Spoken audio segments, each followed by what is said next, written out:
நண்பர்கள் எல்லாருக்கும் வணக்கம். வெல்கம் டு எனது சமையலறை. இட்லி, தோசை, பூரி, சப்பாத்தி, அப்பம், புட்டுன்னு இப்படி எந்த ரெசிபிக்கும் சைட் டிஷ்ஷாக யூஸ் பண்ணுற ஒரு முட்டை கிரேவி தான் இன்றைக்கி நம்ம பார்க்க போகிறோம். நான் மேக்ஸிமம் அப்பத்துக்கும் சப்பாத்திக்கும் தான் செய்வேன். ஒரு தவா எடுத்துக்கலாம். அதில் தேவையான அளவு தண்ணி சேர்த்துட்டு நான் கரெக்டாக 5 முட்டைகள் உள்ளே சேர்த்துருக்கேன். சேர்த்துட்டு நல்லா வேக வச்சு எடுத்துடலாம். ஒரு 10 நிமிஷத்துலேயே முட்டை நல்லா குக் ஆயிரும். குக் ஆனோடனே ஸ்டவ்வை ஆஃப் பண்ணிவிட்டு முட்டையை நல்லா ஆற வச்சிடலாம். முட்டைகள் நல்லா ஆறுனதுக்கு அப்புறமா கேரட் துருவியை வச்சு முட்டையை நல்லா துருவி எடுத்துக்கலாம். பாருங்கள், இப்படி குட்டி குட்டியாக பார்க்கவே ரொம்ப அழகாக துருவி கிடைக்கும். ஓகே, இதெல்லாம் துருவியாச்சு. இதை ஒரு சைட் தனியாக எடுத்து வச்சிடலாம்.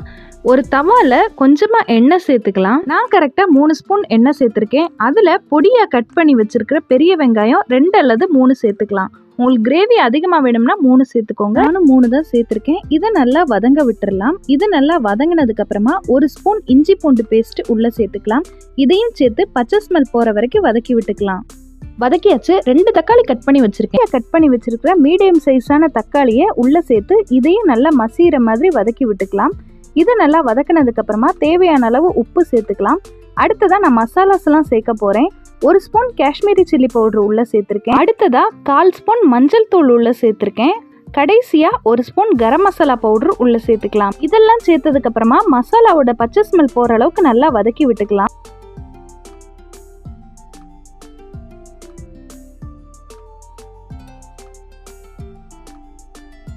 மசாலாஸ் எல்லாம் நல்லா ட்ரையாக வதங்கிருச்சு.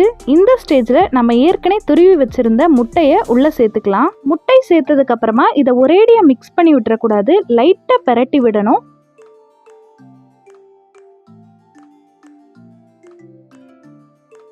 நான் ஜஸ்ட் ஒரு மிக்ஸ் தான் கொடுத்துருக்கேன். ஒரு மிக்ஸ் கொடுத்ததுக்கு அப்புறமா 1 கப் தண்ணி உள்ளே சேர்த்துருக்கேன்.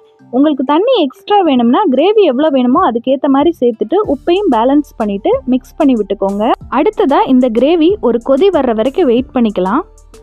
பாருங்கள், ஒரு கொதி வந்துருச்சு. நல்லாவே கிரேவியாக கலர்லாம் சேஞ்ச் ஆகி நல்ல கன்சிஸ்டன்சியில் வந்திருக்கு. இந்த ஸ்டேஜில் 2 கொத்து மல்லித்தலைகளை பொடியாக கட் பண்ணி உள்ளே சேர்த்துக்கலாம். சேர்த்ததுக்கப்புறமா ஒரு மிக்ஸ் கொடுத்து ஸ்டவ்வை ஆஃப் பண்ணிடலாம். அவ்வளோதான் நம்மளோட முட்டை கிரேவி. முட்டை முழுசாக சாப்பிடாத குழந்தைங்கள் கூட இப்படி துருவி கொடுத்தாங்கன்னா தாராளமாக சாப்பிட்ருவாங்க. சப்பாத்திக்கெல்லாம் ரொம்பவே ஆப்டாக இருக்கும். நீங்களும் இந்த ரெசிபி ட்ரை பண்ணி பார்த்துட்டு எப்படி இருக்குன்னு மறக்காமல் கமெண்ட்ஸில் சொல்லுங்கள். உங்களுக்கு ஏதாச்சும் ஃபேவரட் ரெசிபி இருந்தால் அதை மறக்காமல் கமெண்ட்ஸில் சொல்லுங்கள். டெய்லி ஒரு வீடியோவை உங்களுக்கு பிடிச்ச ரெசிபியும் நான் செஞ்சு காமிக்கிறேன். ஓகே, இன்னைக்கு கிவ்அவேக்கான கொஸ்டின் நம்பர் 2 தான் கேட்க போகிறேன். என்னன்னு பார்த்தீங்கன்னா, நான் பெரிய வெங்காயம் எத்தனை வெங்காயம் வதக்கிறதுக்காக உள்ளே சேர்த்துருந்தேன்றது தான். கிவ்அவேயோட கரெக்டான ஆன்சரை டிஸ்கிரிப்ஷனில் என்னோட மெயில் ஐடி கொடுத்துருக்கேன். அதுக்கு மெயில் பண்ணுங்கள். கிவ்அவேயோட கொஸ்டின் நம்பர் 1 லாஸ்ட் வீடியோவில் அப்லோட் பண்ணியிருக்கேன். கிவ்அவேல பார்ட்டிசிபேட் பண்ண ஆசைப்படுறவங்க நம்ம சேனலை மறக்காம சப்ஸ்கிரைப் பண்ணிட்டு அந்த கொஸ்டினுக்கும் கரெக்டாக ஆன்சர் பண்ணுங்க. டைம் இன்னும் இருக்குது. இன்னொரு சூப்பரான ரெசிபியுடன் சந்திப்போம். Until then, tata bye bye. See you from எனது சமையலறையில்.